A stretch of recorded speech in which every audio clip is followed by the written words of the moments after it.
رسول اعوذ باللہ من الشیطان الرجیم بسم اللہ. السلام علیکم خواتین و حضرات. ہم سب اس ملک کی مخصوص آب و ہوا کی وجہ سے بارش کو بہت پسند کرتے ہیں اور اس کو انجوائے کرتے ہیں ہر طریقے سے.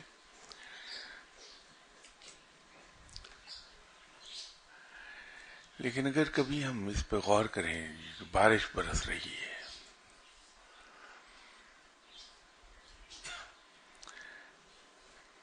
اس کا کوئی تعلق انسان کی زندگی سے ہے، کوئی مماثلت موجود ہے انسان سے، تو جب ہم اس پر غور کرتے ہیں تو ایک عجیب چیز سامنے آتی ہے. یہ جو بارش ہے یہ ایک سائیکل ہے مسلسل. بادل ہیں جو فضاؤں میں ہوا کے دوش پر اڑتے پھرتے ہیں، ہوا انہیں اڑا پھرتی ہے، بلندی ہے انہیں، اور اتنے لطیف ہیں کہ ہوا کے دوش پہ آرام سے تیرتے رہتے ہیں. ہے وہ پانی سب کا سب.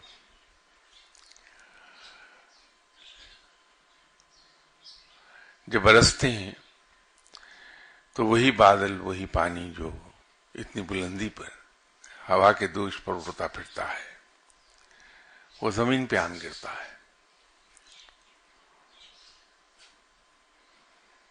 تو اس بلندی کو پستی نصیب ہوتی ہے.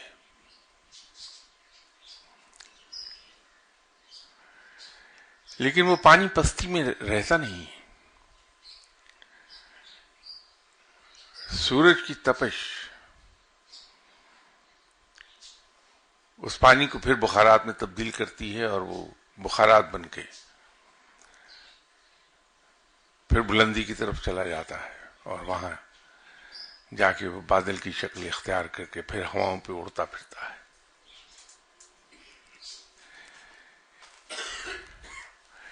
انسان زمین پر آنے سے پہلے عالم ارواح میں ہوتا ہے، جو بلندی پر ہے، آسمانوں پر ہے. تو اس کی روح اس بلندی سے زمین پر آتی ہے، پستی کی طرف آتی ہے.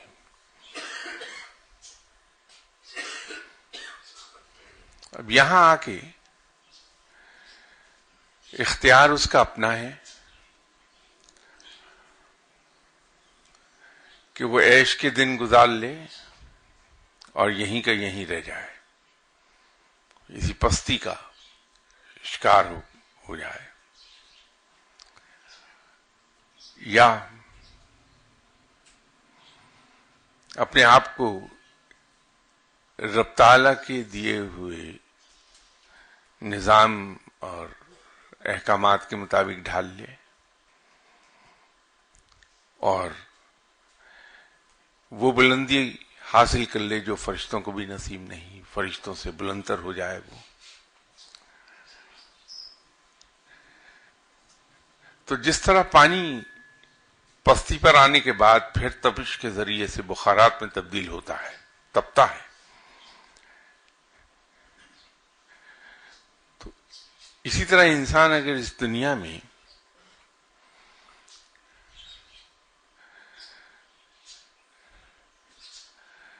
آرام و آسائش اپنے لیے چننے کی بجائے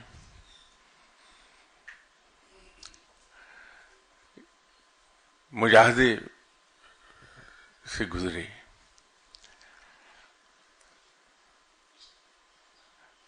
کیونکہ شریعت پر عمل باقاعدہ ایک مجاہدہ ہے، تو وہ مجاہدے کی آنچ اسے پھر بلندی کی طرف لے جائے گی. تو انسانی زندگی اور بارش میں بڑی گہری مماثلت ہے.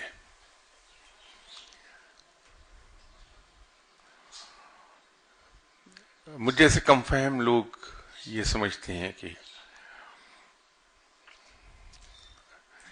یہ جو ہم یہاں مشکلات کا شکار ہوتے ہیں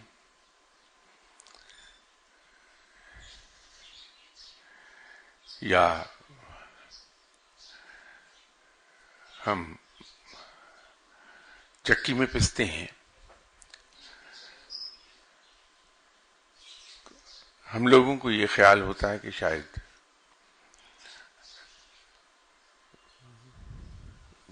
میری پکڑ ہو گئی، میری آزمائش ہو گئی.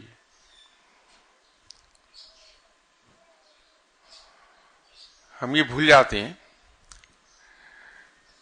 اس کی ایک مثال مولانا روم نے بڑی خوبصورت دی تھی کہ چنے بھوننے والی بھٹی پہ بیٹھی چنے بھون رہی تھی، تو اس نے چنے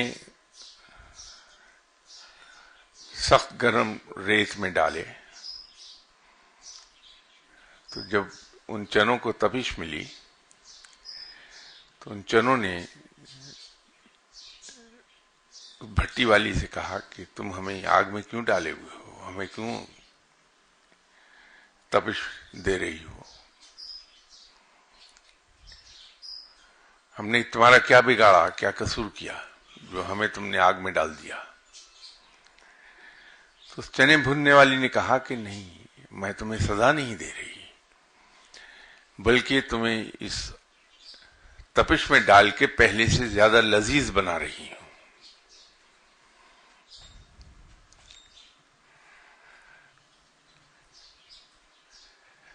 جیسے ایک استاد اپنے شاگرد کو جب سزا دیتا ہے تو استاد کا مقصد یہ نہیں ہوتا کہ وہ اپنے شاگرد کو کوئی نقصان پہنچائے، کوئی ایذا پہنچائے، بلکہ اس کا مقصد یہ ہوتا ہے کہ اس کی خامیوں کو وہ نکال باہر کرے کسی طرح، تاکہ میرا شاگرد ایک اچھا اور قابل انسان بن جائے. یہ جو ہم دنیا میں مشکلات کا شکار ہوتے ہیں، ہم سختیوں کو جھیلتے ہیں، حالات کے جبر کو برداشت کرتے ہیں، تو در حقیقت یہ آزمائش نہیں ہوتی ہماری، بلکہ رب تعالی ہمیں اس بھٹی میں سے گزارتے ہوئے چنے کی طرح، جیسے بھٹی میں ڈلنے کے بعد کچا چنا بھون کر لذیذ ہو جاتا ہے، تو ہمیں وہ اچھا بناتا ہے. یہ اصل میں اس کا پیار ہے کہ ہمیں اس بھٹی سے گزارتا ہے وہ، کہ ہم یہ دھوبی کے پاس آپ سفید کپڑا بھیجتے ہیں تو ان سفید کپڑوں کو بھٹی چڑھا دیتا ہے، رنگین کو نہیں چڑھائے گا کبھی، تاکہ وہ پہلے کی طرح سفید ہو جائیں، اس کا میل پوری طرح نکل جائے، داغ دھبے دور ہو جائیں. تو انسان اس بھٹی میں ڈالا جاتا ہے کہ اس کے اندر کی تمام آلائشیں نکل جائیں اور وہ ایک بہتر انسان ہو جائے. اگر یہ بات نہ ہوتی تو ہم ذرا سا بھی اگر غور کر لیں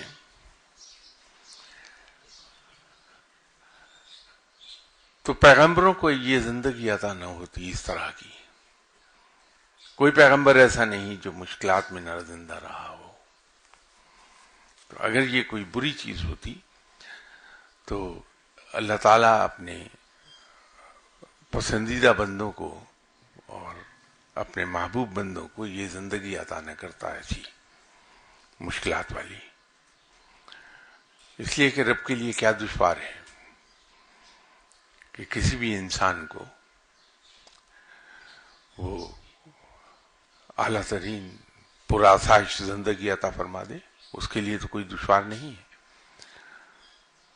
اسے تو صرف ایک خیال ہی اس کا کرنا ہے اور اس کا سوچنا ہے اور وہ ہو جانا ہے۔ آپ صلی اللہ علیہ وسلم رب تعالیٰ کے انتہائی محبوب،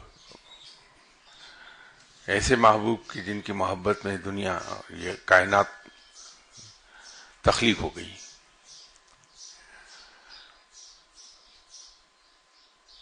آپ صلی اللہ علیہ وسلم کے پاس باقاعدہ یہ ایک آپشن موجود تھی کہ پرآسائش زندگی گزار لیں یا ایک سخت زندگی گزاریں، لیکن آپ صلی اللہ علیہ وسلم نے آپٹ کیا ایسی زندگی کو جس میں بڑی سختی تھی۔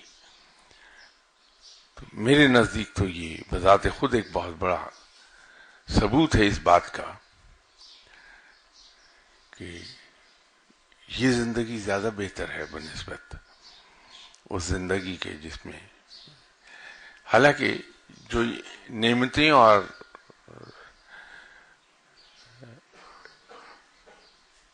جو مالی وسائل، مادی وسائل حاصل ہیں وہ بھی رب ہی کی عطا کرنا ہے۔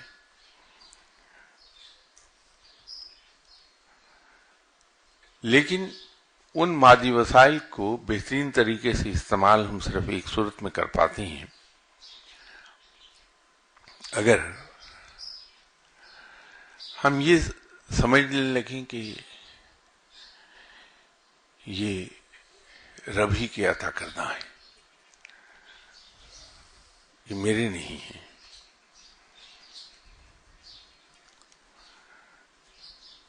کیونکہ یہ کہنا کہ یہ میرا ہے یہی دنیا کا سب سے بڑا جھوٹ ہے۔ اگر یہ سب میرا ہو تو پھر یہ میرے ساتھ جائے، پھر یہاں نہ رہ جائے۔ یہ سب سے بڑا جھوٹ یہی ہے کہ یہ میرا ہے، نہیں، یہ رب کا عطا کردہ ہے اور اس پر میرا اتنا حق ہے جس سے میری جائز ضروریات پوری ہو جاتی ہیں۔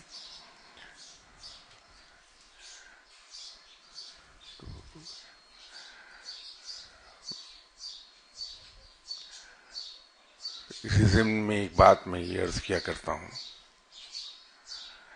کہ میرے نزدیک انسان جو دنیا میں آیا ہے، اگر زندگی گزارنے کا ڈھنگ ایک جملے میں کہنا ہو، ایک فقرے میں کہنا ہو، تو شاید میں اس کو اس طرح سے ادا کر دوں گا کہ انسان عبادت کرے اپنے رب کے لیے اور زندہ رہے دوسروں کے لیے۔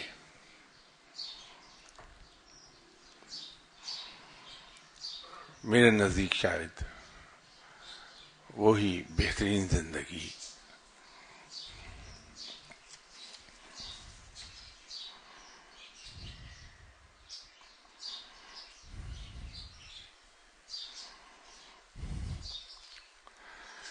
یہ کسی صاحب نے سوال بھیجا ہے اسلام آباد سے، میرے نزدیک آپ ہمیشہ میاں بیوی کی شدید انبن اور غیر مطابقت کی صورت میں بھی شادی کو چلانے ہی کی بات کرتے ہیں۔ بھلا ایک فریق انتہائی زیادتی کرتا ہو اور بے انتہا قسم کی غیر اخلاقی علتوں میں ہی کیوں نہ مبتلا ہو، آپ کا دعا کے دوران پوچھنے پر بھی شادی کو چلانے کا یہی مشورہ ہوتا ہے۔ کیا اس کی وجہ سے ہمیں ایک ایسے کام سے بہرحال دور رکھنا ہے جو رب کے نزدیک نہایت پسندیدہ ہے، یا آپ کو دعا میں بہتری اور کچھ امید دکھائی دیتی ہے اور اس کی وجہ سے آپ شادی کو چلانے کی بات کرتے ہیں؟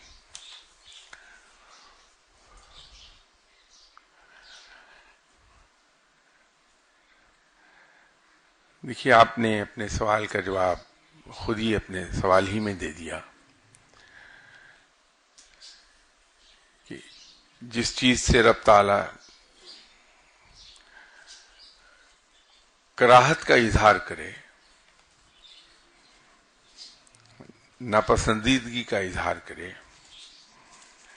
اس کو کوئی انسان کس طرح پسندیدہ قرار دے دے.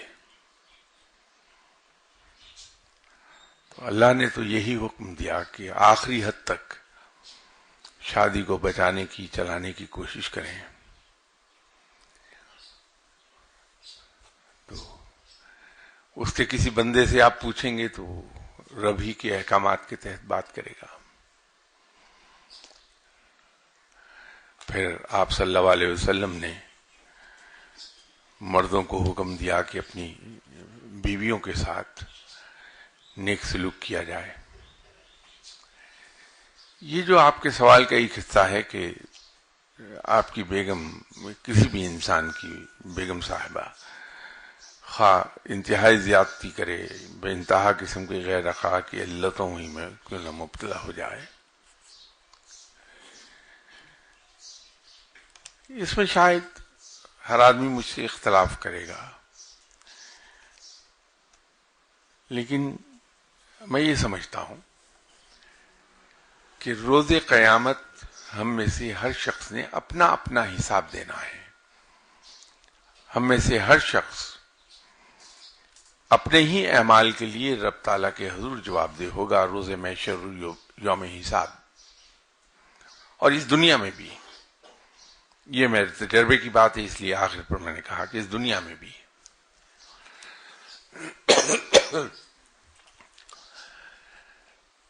اگر کسی صاحب کی بیگم صاحبہ ان کے ساتھ انتہائی زیادتی کر رہی ہیں اور وہ اس زیادتی کے جواب میں حسن سلوکی کرتا ہے، بندہ اپنے حقوق ادا کرتا ہے 100% نہیں بلکہ اس سے کہیں آگے جا کے، تو کیا صرف یہی شکر کرنے کے لیے کافی نہیں کہ میں روز حساب رب تعالیٰ کے حضور جواب دہی سے بچ جاؤں گا اس معاملے میں، کہ مجھے یہ جواب نہیں دینا پڑے گا کہ ٹھیک ہے تمہاری بیگم تو جو کچھ کرتی تھی وہ کرتی تھی، وہ تو پوچھ لیا جائے گا اس سے، لیکن تمہارے ذمے جو حقوق تھے اس کے تم نے وہ پورے کیوں نہیں کیے، تو اس کا جواب تو مجھے دینا ہوگا. تو اگر کوئی شخص اپنی بیوی کے حقوق 100% سے آگے جا کر ادا کرتا ہے،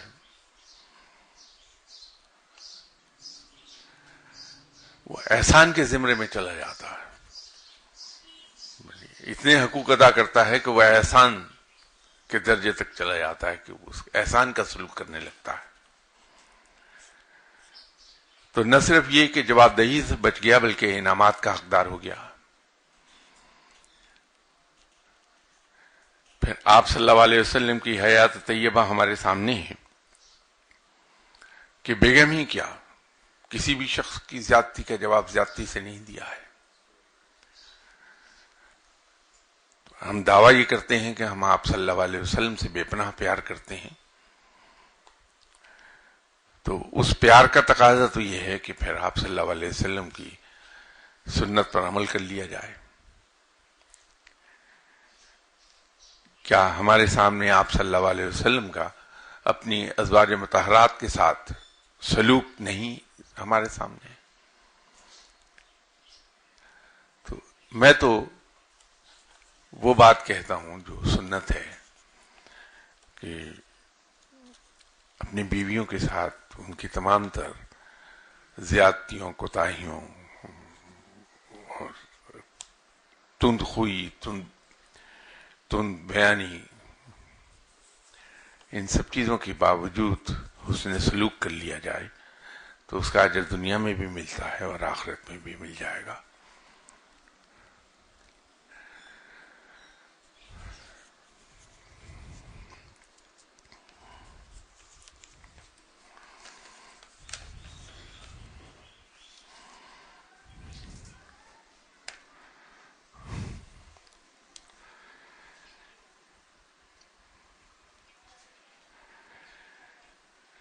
ایک سوال کسی صاحب نے پوچھا ہے کہ 7 کا عدد اور 11 کا عدد، اس پر روشنی ڈالی جائے کیونکہ قرآن پاک میں متعدد بار ان اعداد کا ذکر ہے.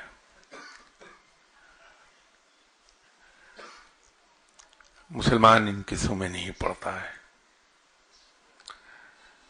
کہ کون سا عدد میرے لیے سعد ہے اور کون سا منحوس ہے. اگر اس عدد کے تحت میں کام کروں گا تو وہ کام کیسے رہیں گے؟ مسلمان کا تو تمام تر بھروسہ اپنے رب پر ہے.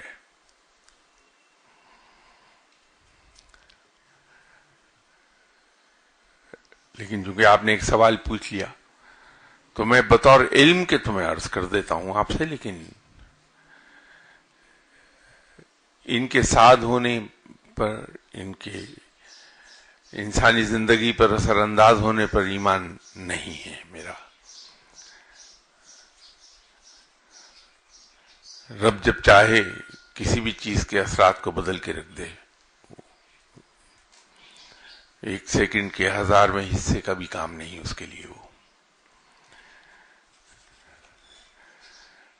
یہ 7 کا عدد عام طور پر روحانیت کا عدد کہلاتا ہے، اور وہ روحانیت کا عدد اس لیے کہلاتا ہے کہ یہ تعمیر کا عدد ہے. اور جیسے 7 آسمان ہیں، زمین کی 7 تہیں ہیں، روشنی کے 7 رنگ ہیں، تو یہ اس کو روحانیت سے متعلق کہا جاتا ہے کہ روحانیت کا نمبر ہے 7.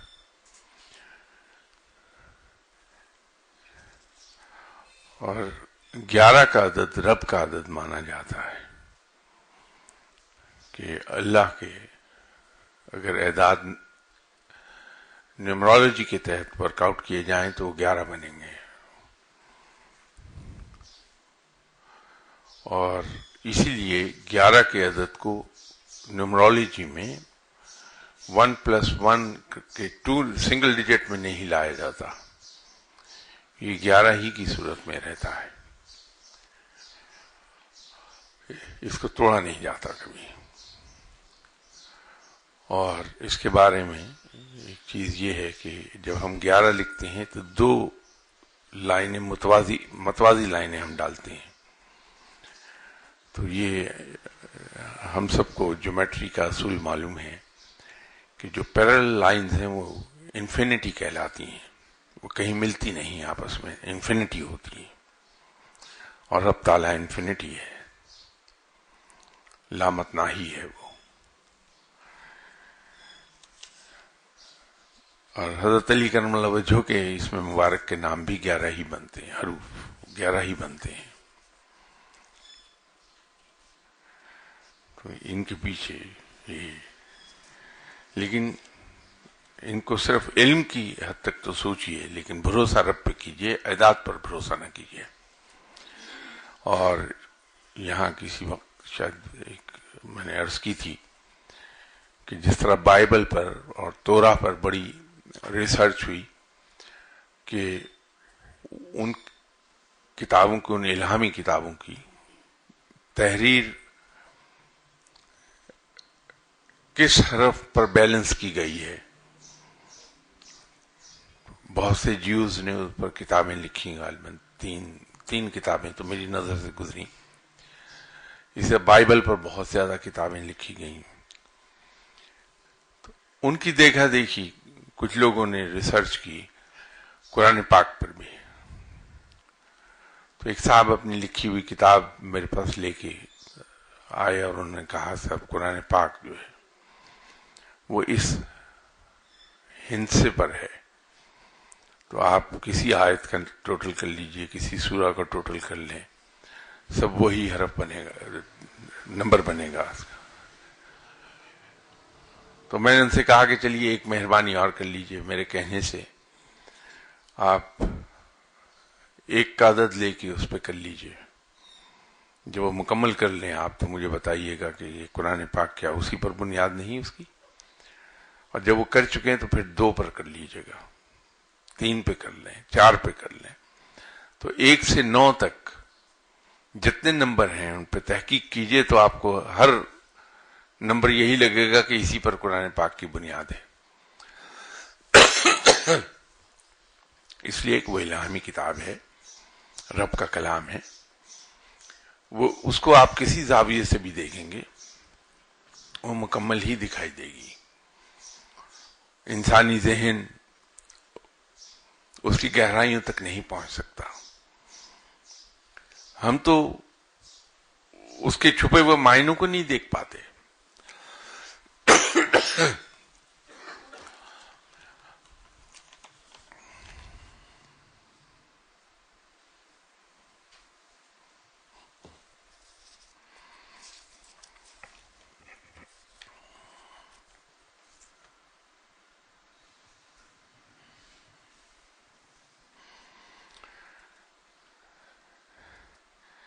بھائی یہ ایسے سوال جو میرے بس کے نہیں، میری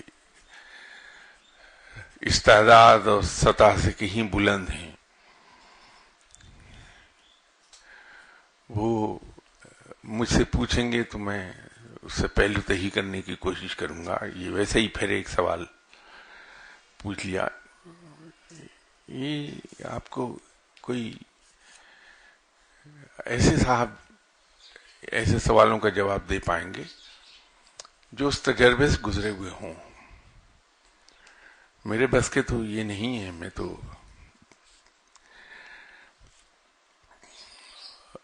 اس کے حروف ابجد سے بھی واقف نہیں ہوں کہ یہ سوال جو آپ نے پوچھا اس کا جواب میں کیا دے پاؤں گا. میرا واسطہ ان چیزوں سے کبھی پڑتا ہی نہیں ہے زندگی میں.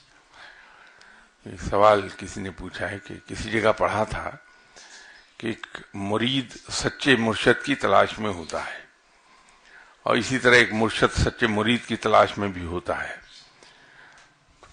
ان الفاظ پہ کچھ روشنی ڈال دیجیے. بھائی پہلے تو ایک کام کر لیں کہ مجھے کوئی ایک سچا مرشد بتا دیجیے کہ وہ وہاں ہے تو میں جا کے ان کو دیکھ لوں.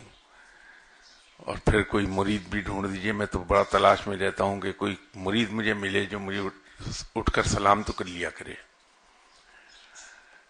تو یہ راہ میرے بس کی نہیں ہے. یہ تو علم والے لوگ آپ کو بتا پائیں گے.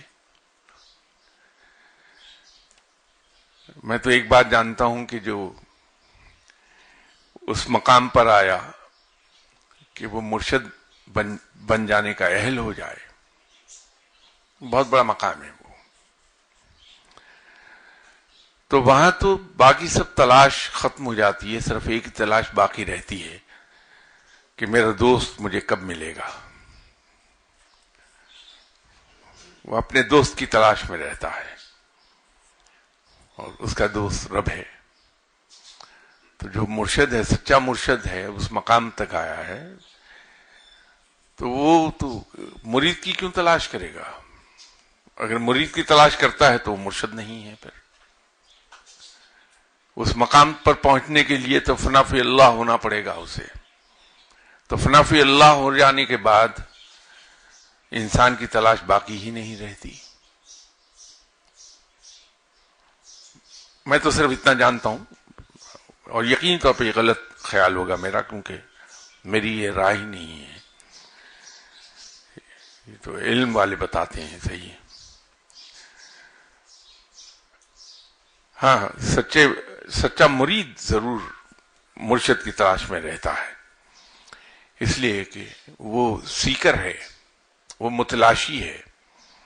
اس کو علم چاہیے اور علم اسے ملے گا کسی سچے صاحب علم سے. صاحب علم کے علاوہ اسے کوئی وہ علم دے نہیں سکتا جس کی تلاش ہے اسے.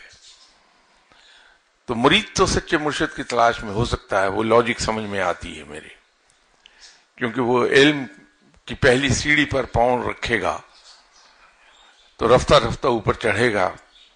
پھر اس مقام پر چلا جائے گا کہ جہاں وہ رب کے تلاش میں شروع ہو جائے کہ میں رب کو ڈھونڈوں. جب وہ رب کی تلاش میں نکلے گا تو وہ انسانوں سے بیگانہ ہو جائے گا.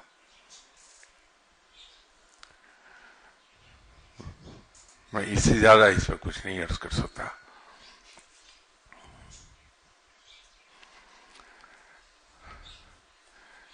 ان کا اگلا سوال پھر وہی اسی جگہ لے گئے. بھائی کوئی صاحب علم ایسی باتیں کر سکتا ہے؟ میں نہیں.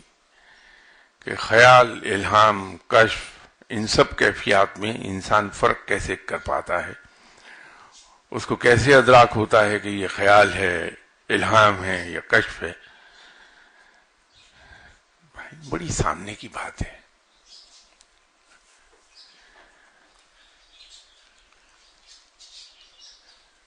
میرے سامنے اگر کسی نے لکڑی رکھی ہے، اینٹ رکھی ہے، لوہے کا ایک پیس رکھا ہے،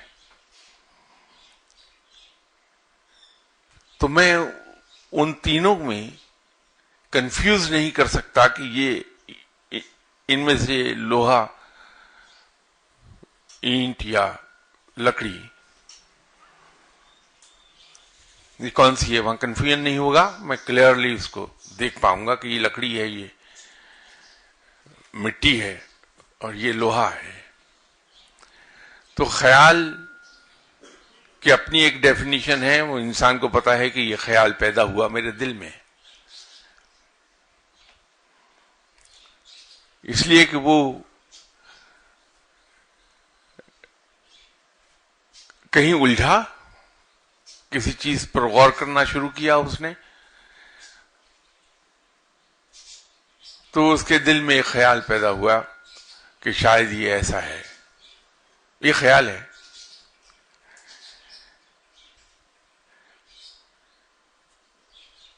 اس میں آپ ایک چیز بھول گئے کہ خیال کے بعد رویا کا مقام آتا ہے، کہ وہاں انسان خواب میں دیکھنے لگتا ہے چیزیں. اور وہ عام طور پر صبح فجر کی نماز سے فوراً پہلے یا فجر کی نماز پڑھ کے اگر انسان سویا تو جب کوئی چیز دیکھے گا تو وہ سچا ہوتا ہے خواب، وہ رویا کہلاتا ہے. تو جو چیزیں آدمی عالم رویا میں دیکھتا ہے اس کو رویا کے نام سے ہم جانتے ہیں. الکا اس کے بعد آتا ہے، الہام اس کے بعد آتا ہے.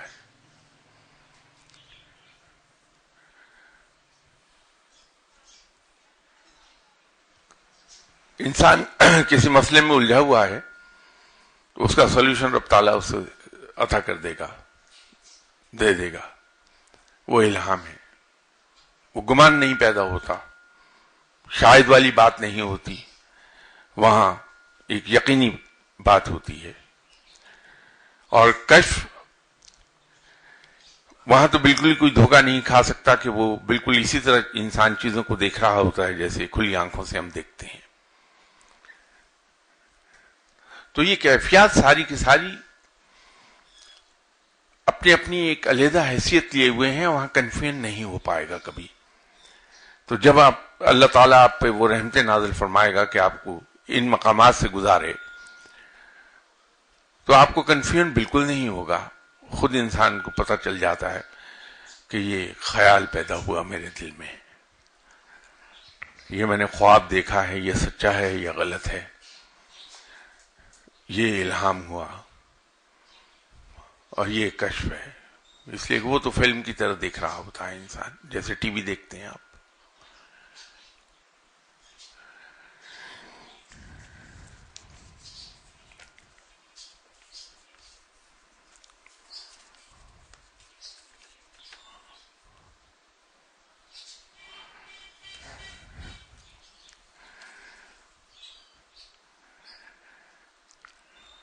یہ کسی اور صاحب کا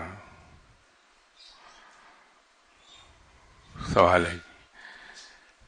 جیسا کہ بڑے شاہ صاحب نے آپ کو فرمایا تھا کہ مجھے آپ کا چہرہ بہت پہلے دکھا دیا گیا تھا، آپ نے میرے پاس آنے میں دیر کر دی، میرے پاس جتنا تمہارا حصہ تھا وہ تمہیں دے دیا. تو کیا ہر مرشد کو اپنے مرید کا چہرہ اسی طرح دکھا دیا جاتا ہے؟ وہ اسی طرح اپنے مرید کو اس حصے کو. بھائی پہلے مجھے مرشد بنا دیں، میرا بھی بھلا ہو جائے گا تو آپ کو بھی سوالوں کے جواب دے دوں گا میں. اگر دیکھیے، ایک روحانیت کی راہ پر اور علم کی راہ پر ایک میں عرض کر دوں، راؤنڈ اباؤٹ وے میں کوشچن نہیں کیا جاتا. آپ ڈائریکٹ کوشچن کریں گے تو اس کا ایک کلیئر کٹ جواب ملے گا جس سے انسان کا اطمینان ہو جاتا ہے. جب اپنے سوال کو، اپنے خواہش کو ہم علمی سوال کی شکل دے کر پوچھتے ہیں تو جس سے سوال پوچھا گیا ہے وہ اس کو علم کے زمرے میں لے کے علمی جواب عطا کر دیتا ہے. وہ علمی جواب ہوتا ہے، اس سے آپ کی تسکین نہیں ہوگی کیونکہ جاننا کچھ اور چاہتے ہیں آپ. تو اس کا ڈائریکٹ کوشچن پوچھئے تاکہ وہ ڈائریکٹ جواب آئے، اس سے آپ کی تسلی ہو جائے گی. یہ مجھے سوال برا نہیں لگا قطعی طور پر، میں تو صرف آپ کا بھلا چاہتا ہوں. ڈائریکٹ کوشچن پوچھ لیجیے تاکہ ایک دم سے پتہ چل جائے.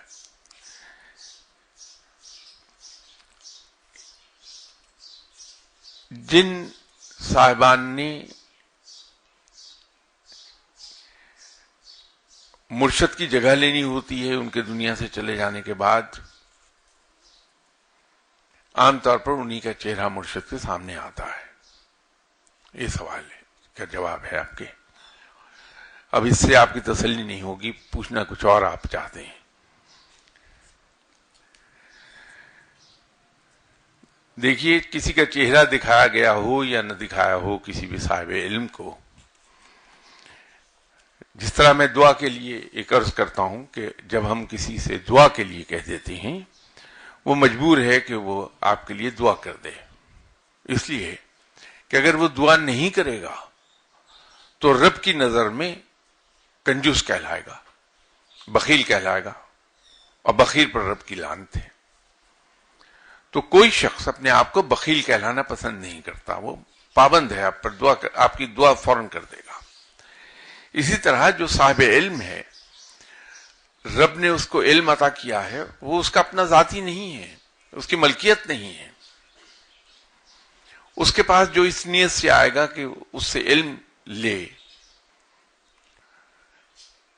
وہ اس کو کشف کے ذریعے پرکھ لے گا، تول لے گا.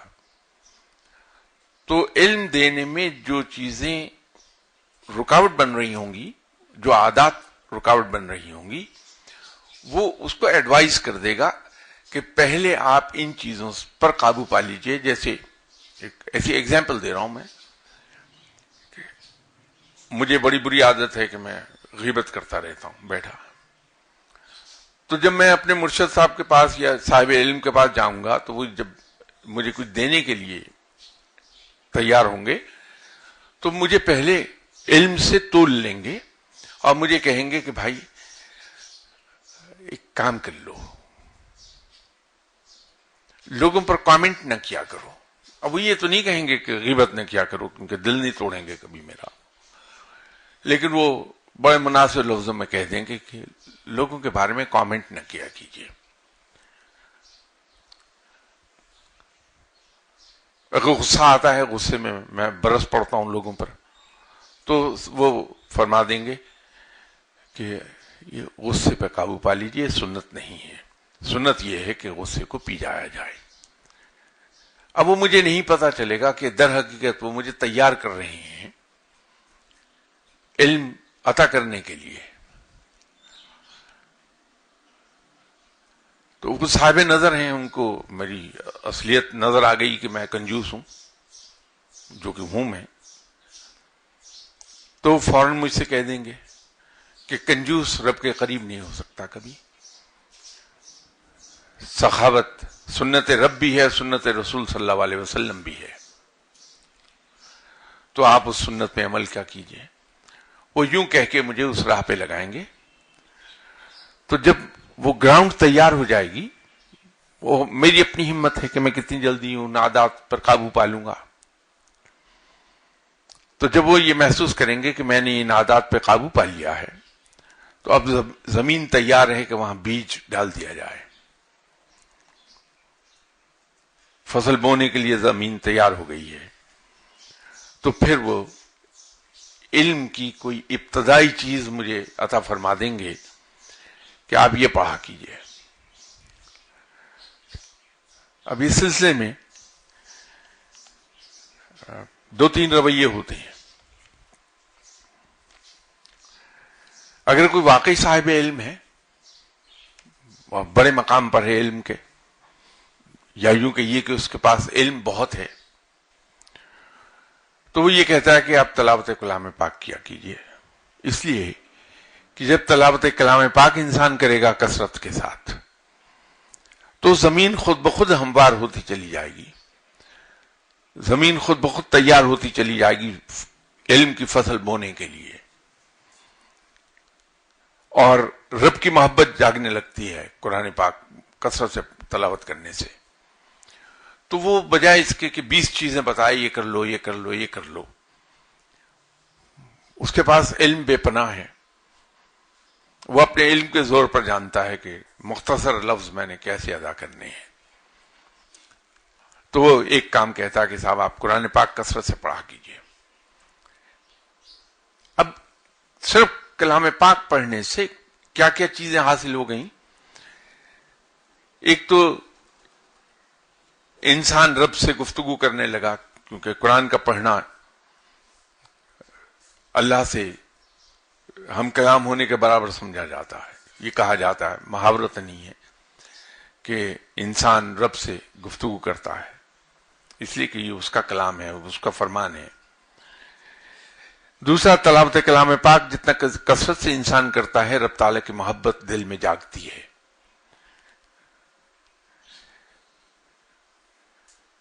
تیسرا، انسان برائیوں سے دور ہونے لگتا ہے، اس کے اندر پاکیزگی آنے لگتی ہے. تو ایک ہی چیز کر لینے سے بہت سی چیزیں تیار ہو گئیں. اس کے بعد وہ پھر آپ کو پڑھنے کو کچھ دے دے گا کہ تلاوت کلام پاک جاری رکھیے، آپ یہ پڑھ لیا کیجئے. وہ ہوتی بڑی مختصر سی چیز ہے جو بھی بتائے گا، کیونکہ انسان کتنا بڑا صاحب علم ہے، علم کے کس مقام پر فائز ہے، وہ اختصار سے اس کے اظہار ہو جاتا ہے. مختصر گفتگو صاحب علم ہی کر سکتا ہے، مجھ جیسا ناخواندہ انسان نہیں کر پاتا. مجھے اپنی بات آپ تک پہنچانے کے لیے آدھے گھنٹے کی تقریر چاہیے، لیکن جو بہت بڑا صاحب علم ہے کوئی، وہ ایک جملے میں پوری بات کہہ دے گا آپ کو. یہ علم کا کمال ہے. تو اس قصے میں نہ پڑیے کہ چہرہ دکھایا گیا یا نہیں دکھایا گیا. صاحب علم ڈھونڈیے، اس کے پاس جا کے بیٹھ جائیے، جو وہ کہے آنکھیں بند کر کے کرنا شروع کر دیجئے. تو بجائے اس کے کہ وہ آپ کے مرشد کو آپ کا چہرہ دکھائی دے، آپ کو دوسروں کے چہرے رب دکھانے لگے گا.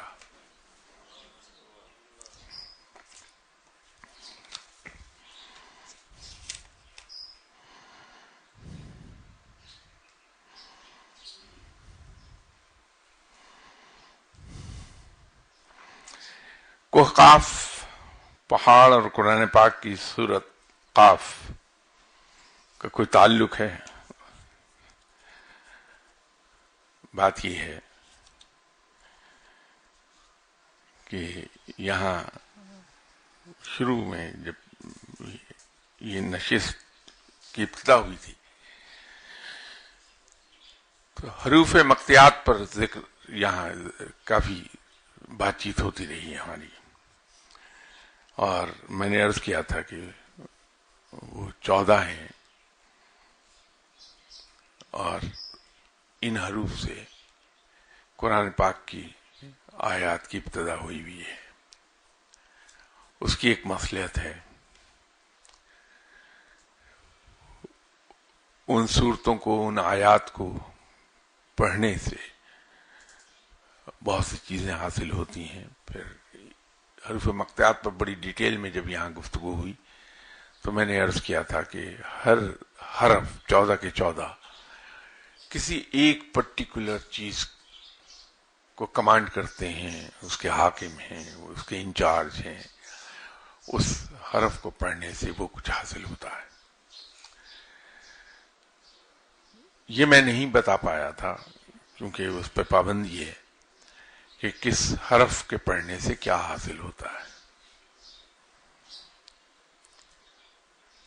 جن لوگوں کے علم میں یہ ہے کہ یہ حروف مقطعات کیا کیا کھیل کھیل دیتے ہیں اور کائنات کو چلانے میں یہ کہاں کہاں کیا کیا رول پلے کر رہے ہیں، وہ منہ کھولنے پر راضی نہیں ہوتے اس ایسپیکٹ پہ. وہ اپنے کسی شاگرد کو اگر کوئی حرف پڑھنے کو بتا بھی دیں گے تو اس کی پوری تفصیل میں نہیں جائیں گے. اتنا تو کہہ دیں گے کہ یہ پڑھ لو گے تو یہ ہو جائے گا، لیکن اس کی پوری بیک گراؤنڈ ایکسپلین کبھی نہیں کریں گے. تو یہ حروف مقطعات میں سے ہے قاف.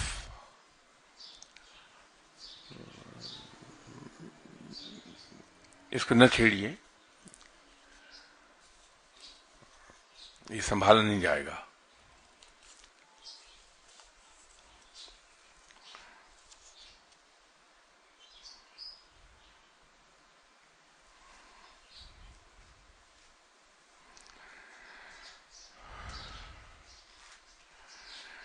اب یہ کسی صاحب نے، یہ غالباً روحانیت کی راہ کے مسافر بننا چاہ رہے ہیں اور جنات سے ڈر رہے ہیں، کہ ہم نے آپ کے لیکچر میں سنا ہے کہ روحانیت کی راہ کی پہلی سٹیج جس میں انسان کو جنات نظر آنے لگ جاتے ہیں، تو کیا اس راہ کا ہر مسافر اس سٹیج سے گزرنا لازمی ہے؟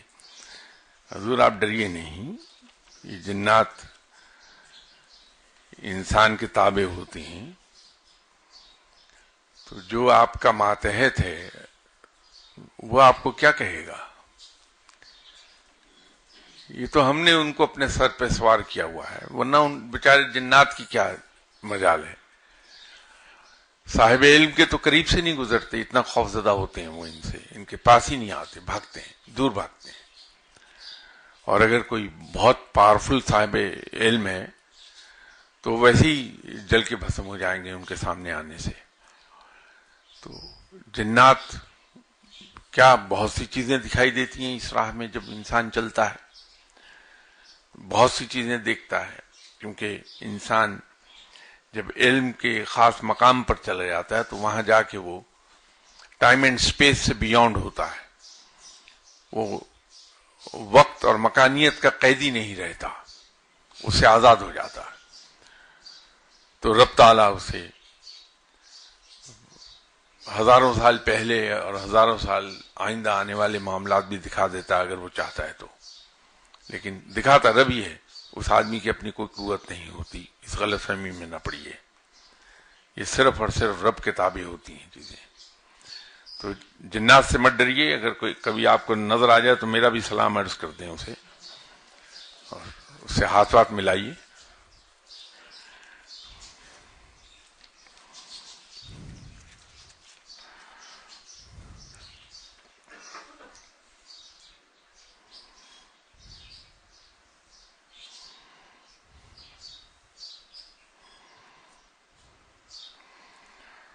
یہ بہت کتابوں میں اس سوال کا جواب لکھا ہے، اس پہ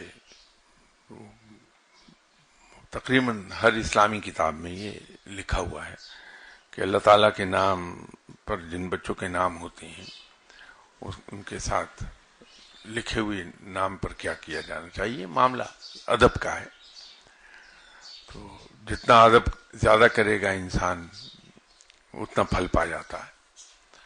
تو ادب کر لیجئے ان ناموں کا.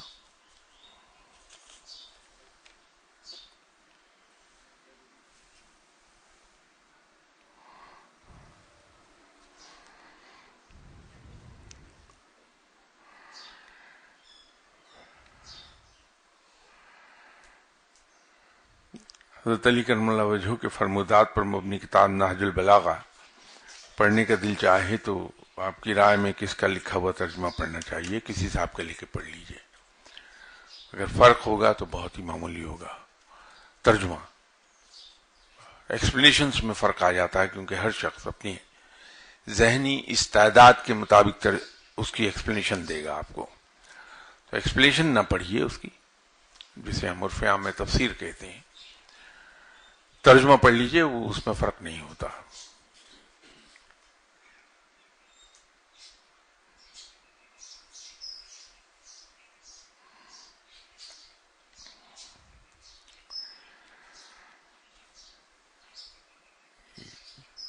دوسرا سوال کیا کہ آپ کے نزدیک زندگی کی کیا تعریف ہے؟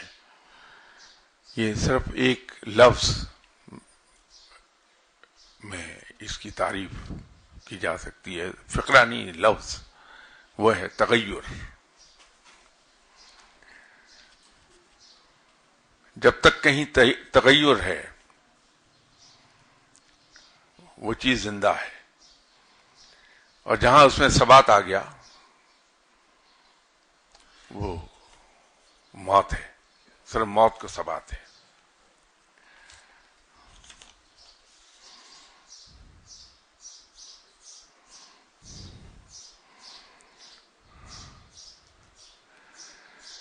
یہ کسی نے سوال پوچھا ہے کہ اگر ایک نوجوان پڑھا لکھا انسان خودکشی کرنے کی کوشش کرے تو اس کے ساتھ کیا رویہ اپنایا جائے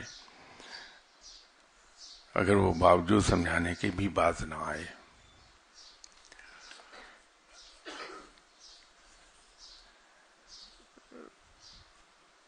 میرے خیال میں سمجھانا کسی بھی چیز کا کوئی حل نہیں ہے۔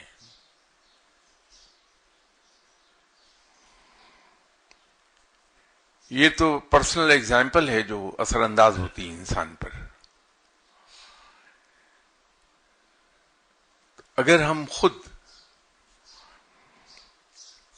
رب پہ بے انداز بھروسہ رکھتے ہیں، آپ صلی اللہ علیہ وسلم کے صحیح پیروکار ہیں،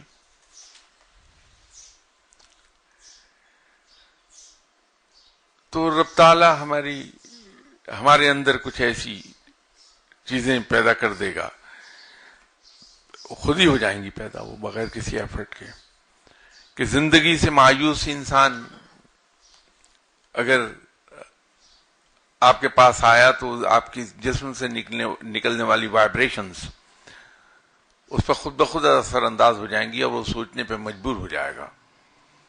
جیسے میں یہاں کئی بار میں نے ذکر کیا کہ کسی فقیر کو دیکھیے، وہ ویرانے میں ایک کٹیا میں بیٹھا ہوگا، ایسی کٹیا جس سے نہ بارش رکتی ہے نہ دھوپ پوری طرح رک پاتی ہے، سونے کے لیے اس کے پاس کوئی زیادہ اچھا بندوبست بھی نہیں ہے، کھانے کو پوری روٹی نہیں ہے، پہننے کو پوری طرح کپڑا نہیں ہے، لیکن وہ بے انداز خوش ہے، نہ صرف خوش ہے بلکہ بڑا ویلکمنگ ہے۔ تو جب انسان اس سے ملتا ہے تو سوچنے پہ مجبور ہو جاتا ہے کہ یہ بھی تو انسان ہے، کس طرح خوش ہے اسی طرح۔ تو میرے پاس تو پھر بہت سی نعمتیں ہیں اور میں ان کے باوجود مایوسی کی اس حد کو ہوں کہ میں خودکشی کرنا چاہتا ہوں۔ تو اگر انسان خود اپنے آپ کو اس سانچے میں ڈھالے ہوئے ہے جو ایک مسلمان کا ہے، تو اس سے ملنے والا انسان مایوسی سے خود بخود نکل آتا باہر۔ اس کے پاس 2 منٹ بیٹھے گا، مایوسی خود بخود چلی جائے گی وہاں سے۔ یہ کبھی آپ کسی صاحب علم سے مل کے اندازہ لگائیے، کتنے ہی گرم موڈ میں ہوں آپ، اس سے ملیں گے، وہ بے شک آپ سے کوئی ہنس کے بات نہ کرے، لیکن اس سے مل کر جب اٹھ کے جائیں گے تو بڑے خوش موڈ میں ہوں گے آپ۔ یہ اس کلام الہی کا اعجاز ہے جس کی تلاوت وہ کر رہا ہے۔ تو سمجھانا تو کوئی حل نہیں ہے۔